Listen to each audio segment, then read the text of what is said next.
Okay, let us continue our discussion on what chapter is this? Multiple pipe systems. Okay. I think we're done with number one. So let's solve problem number two. What is problem number two? I hope it's clear in the video. Yeah. Okay, number two. Two pipes, each 300 meters long, are connected in series.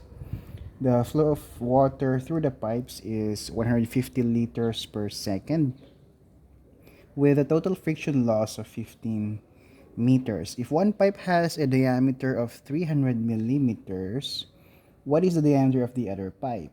Neglect minor losses and assume F to be 0.02 for both pipes. So we have an illustration here. So we have assumed that, let's say, the isang pipe natin dito is the one with the 300 diameter, yung first pipe na lang natin. So pipe 1 has 300 diameter size. And pipe 2 is unknown. We don't know the diameter, so we've assumed it to be smaller in terms of diameter. Okay, smaller, or it can be bigger. We will discover that later after we solve the problem. Okay, so the pipe is connected in series.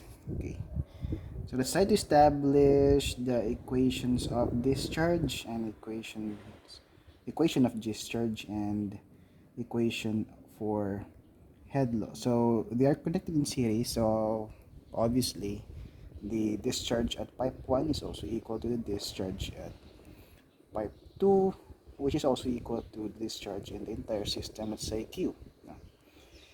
And that is equal to what? Given yan, it's 150 liters per second, but let's try to convert that into equivalent value in cubic meters per second. So that would be equal to, so there are 1000 liters in 1 cubic meter. So the equivalent value in cubic meters per second would be 0.15 cubic meters per second. Okay, and then the equation for head loss, the total head loss from one end to the other end of the two pipes would be head loss natin, let's say at HL, it should be equal to the sum of the two head losses, the head loss of pipe 1 and the head loss in pipe 2.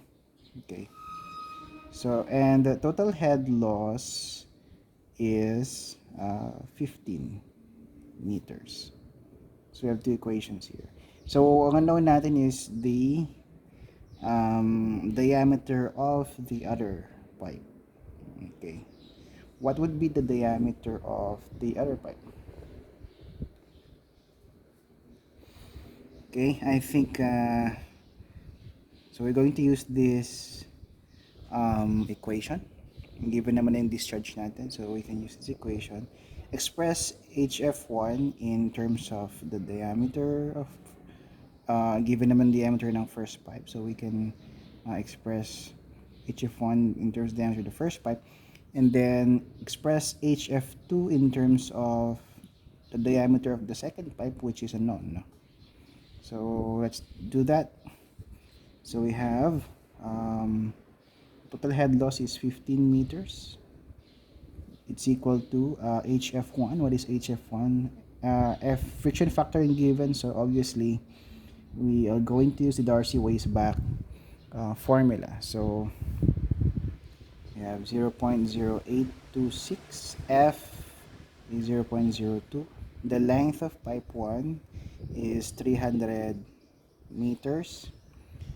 Q is 0.15 squared all over d raised to 5. The diameter of pipe 1 is 300 mm. It's 0.3 meters. No? So d raised to 5 plus the head loss in pipe 2. Ano yung head loss sa pipe 2? So you can actually factor out yung mga common between the two terms. Ang common dun is yung coefficient natin, the friction factor, and they have the same length. So you can actually factor that out. Okay, para ma-minimize yung number of items in the equation. But pag na-confuse kayo, factor out, then you can just write it as is. Okay, the head loss at pipe 2 is equivalent to, we have 0.0826. F is also 0.02. The length is also 300 meters. And the discharge is also the same. That's 0.15. Pares pala yung discharge. Square, no? So you can factor out yung numerator. Okay. Then the unknown would be the diameter, which is, let's say, the 2 raised to 5. Okay, I think we're good. So we have one unknown in the equation, that is d2 in meters. So the diameter of the second pipe is equal to 0.2547 meters. So that's equivalent to 254.7 millimeters. So that would be the answer. Okay, that's the solution for problem number 2. Okay, let's solve this the third problem. Ano yung third problem natin? Yung third problem.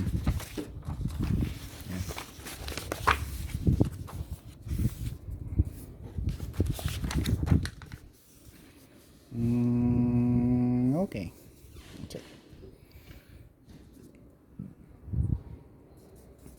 Well, let me read to you the third problem.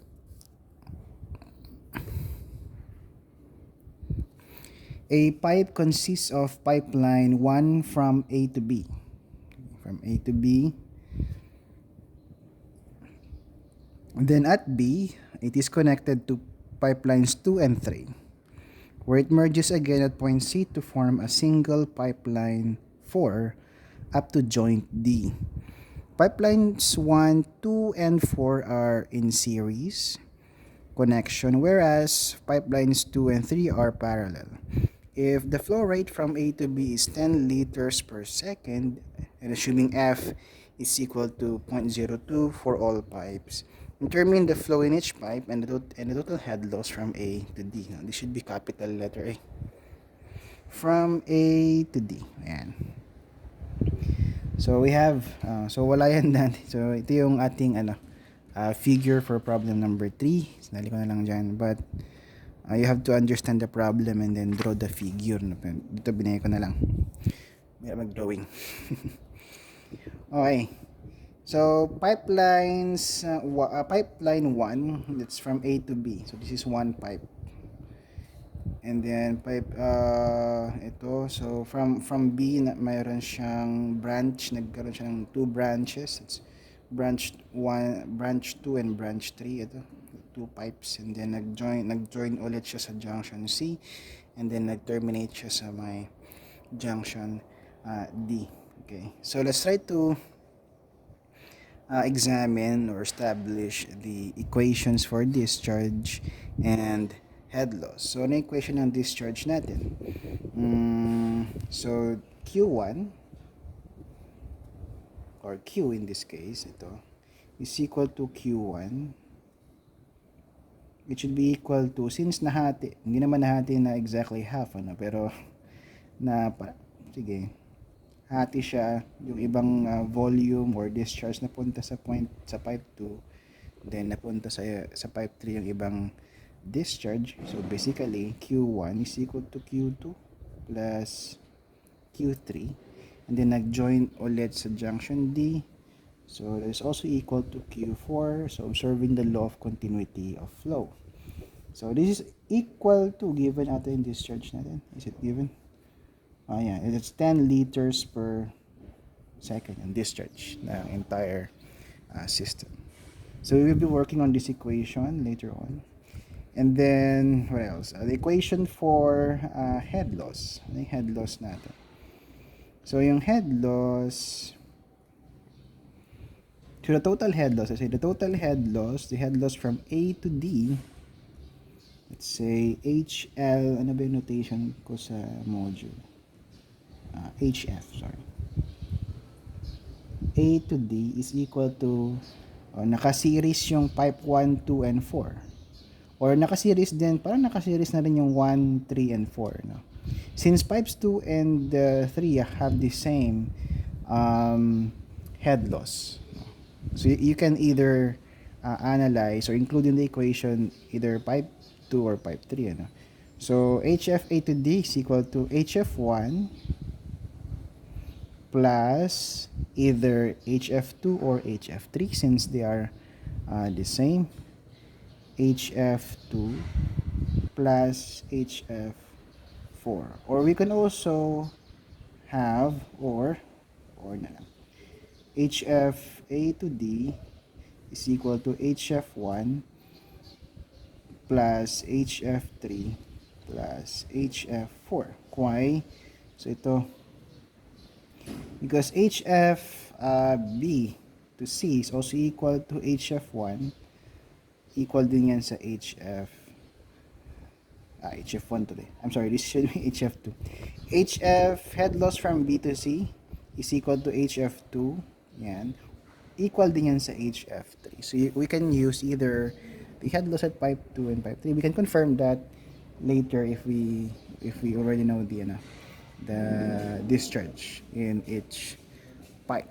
Okay. So this would be our working equations to solve the problem. So this would be our equation for discharge and equations for the head losses. Okay, since given naman yung ating discharge, we can easily solve for the head loss in pipe 1 and then the head loss in pipe 4. Okay, let's start to do that. So let's solve for the head loss in pipe 1. So given value is the friction factor, so we're going to use the Darcy-Weisbach formula. So HF1 is equal to F is 0.02 for all pipes. The length of pipe 1 is 3,000 meters times the discharge, which is 10 liters per second. Convert natin yan sa cubic meters per second. Is equivalent to 0.01 cubic meters per second square divided by d raised to 5. The diameter of pipe 1 is 200 millimeters, 0.2 of a meter raised to 5. So the head loss in pipe 1 is equal to that's 1.54875 meters. So that's the head loss in pipe 1. Okay. Next, the head loss. We can solve for the head loss in pipe 4. So, HF4, since equal lang naman yung discharge ng pipe 1 and pipe 4, no? And then the entire system. So, HF4 is equal to 0.0826, F is 0.02. The length of pipe 4 is 2,800 meters. Q is the same, that's 0.01 cubic meters per second. Square natin, and then diameter of pipe 4, that is 0.4 meters raised to 5. So the head loss, oh no, I am writing, hindi nakikita. So the head loss in pipe 4 is equivalent to, what's the head loss in pipe 4? Ayan, konti lang, 0.04517 meters, no? Mas malaki kasi yung diameter ng pipe 4, no? So usually one of the determinants in the computation for the head loss, ano, is the diameter. Kapag mas maliit yung diameter, ibig sabihin mas malaki yung head loss, no? Kapag mas malaki yung diameter, mas maliit yung value ng head loss. Okay. And that is easily identified by simply examining the formula. The diameter is at the denominator. So kapag smaller yung diameter, that means the head loss is higher. Kapag larger in diameter, that means the head loss is smaller. Okay, they are inversely proportional to some degree, ano, depende sa formula na gamitin natin kung Darcy Weisbach, Mannings, or Hazen-Williams. So we have these two head losses. So ang missing na lang natin, missing value to compute for the head loss, total head loss from A to D, is the head loss in either of the two pipes. So either the head loss in pipe 2 or head loss in pipe 3, so that we can compute for the head loss of both pipes. Okay, so how do we solve for the head loss in those pipes 2 and 3? So para masolve yung head loss, we should know the discharge. Kailangan nating malaman yung discharge sa may pipe 2 and pipe 3. We already know other factors such as the length, diameter, and the friction factor. We just need the value of the discharge in each pipe. So ano ba yung equation ng discharge natin? Ito kanina. Bali, 10 liters per second is equivalent to Q2 plus Q3. Ayan. Okay. So para ma-solve natin, we have one equation, two unknowns here. So we need to form another equation to solve for either of the two discharges.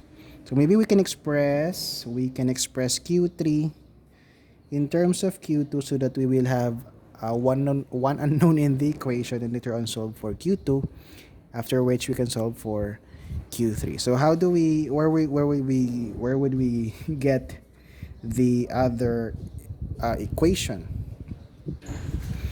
So the other equation would be coming from the equation of head loss. No? So let me flip the page. Yan. I'll move on tayo sa succeeding page. So the other equation would be coming from the equation for head loss, which is state that since pipes 2 and 3 are parallel, that means HF2 is also equal to HF3. Now, let me write yung previous equation natin. 10 liters per second is equivalent to Q2 plus Q3. Okay? Then we need to express Q3 in terms of Q2 so that we can solve Q2. Or you can express Q2 in terms of Q3 to solve for Q3, whichever is more convenient to solve. No, either of the two naman ay okay lang. Tama lang yan. So we are going to we will find, or we can construct the other equation from these two, this condition. HF2 is equal to HF3. So let's try to expand this equation. So HF2 is equal to 0.0826. F natin is 0.02. The length of HF or pipe 2 is 2,200 meters. And then we have Q2, since we do not know Q2, squared all over D raised to 5. D2 is 0.3 raised to 5. And that is equivalent to HF3. It's equivalent, we have 0.0826 F. Length of pipe 3 is 3,200. We have Q3 squared all over D3 raised to 5. D3 is 0.2 raised to 5. So with this we can now express Q3 in terms of Q2.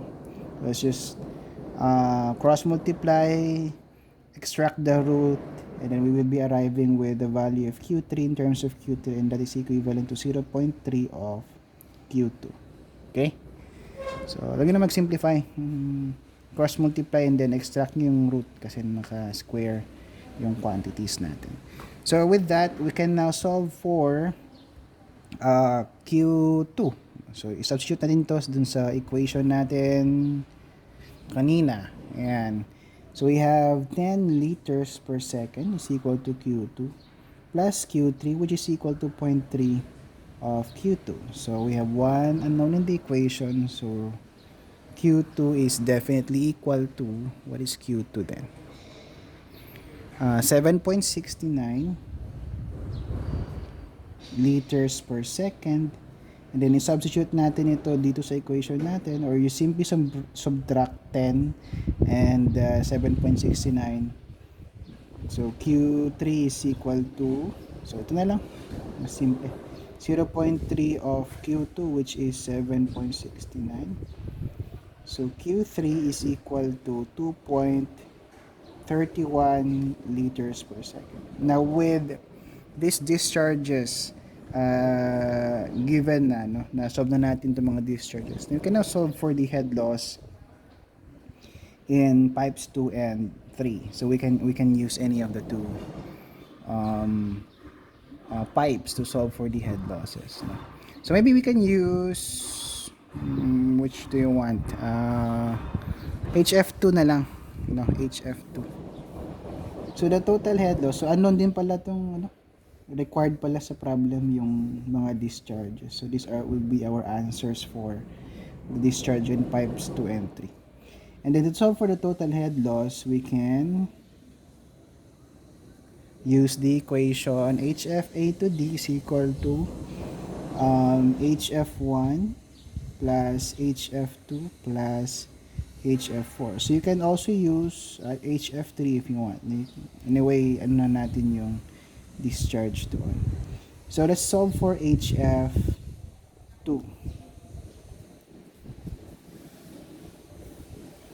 Sa module ata, I think sinolve din natin yung HF3. So in this case, in this video, let's just solve for HF2. So HF2 is equal to, ano yung HF2 natin? We have 0.0826, F is 0.02. Length of pipe 2 is 2,200 meters. Q2 squared, Q2 is 0.00769 squared all over D raised to 5. What is the diameter of pipe 2 is 0.3 raised to 5. So HF2 is equal to, what is HF2? 0.08815 meters. So that is HF2. You should get the same value kapag sinolve mo yung HF3. Kung may difference man, it's very minimal. Konti lang siguro yung difference because we are using, because of ano sa mga rounding off ng values natin. But kung may konti lang yung difference nila, ganon. Okay, so this is HF2. Now we can solve for the total head loss from A to D, from one end to the other end. So HF A to D is equal to yung head loss natin from A to D. HF1, which was solved a while ago, HF1 is 1.54875 meters plus HF2, ito 0.08815 meters plus HF3, which is HF4 0.04517 meters. So the total head loss, or the head loss from A to D, is equal to 1.6824 meters. So this will be our answer for the problem. So ang tanong sa problem, what are the discharges? So ano yung discharges natin, and then the total head loss. So yung discharge natin sa pipe 1, given naman yung discharge sa entire system. So obviously those are that would be the discharge in pipes 1 and 4, you know. So this ito na. Okay. And then the discharges in pipes 2 and 3, ito na-solve na natin. And the total head loss from A to D is 1.6824 meters. So those would be the answers. Okay? So I hope clear yung pag-solve natin ng problems The other problems will be solved sa ibang video na lang. Okay? Mag-inspect muna kami. Okay.